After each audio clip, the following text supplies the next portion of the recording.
الخراب والدمار صفتان ملازمتان لميليشيا الانقلاب في مدينة تعز.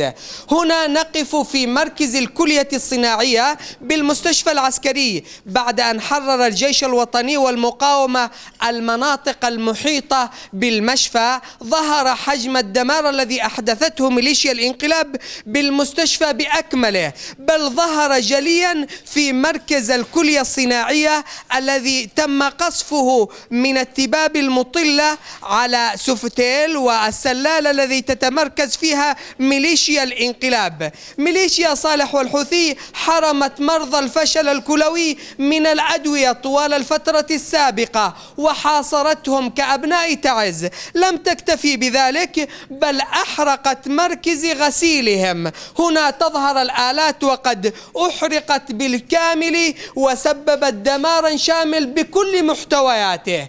ميليشيا صالح والحوثي لا تعرف سوى الحرق. أمين دبوان، يمن شباب، تعز.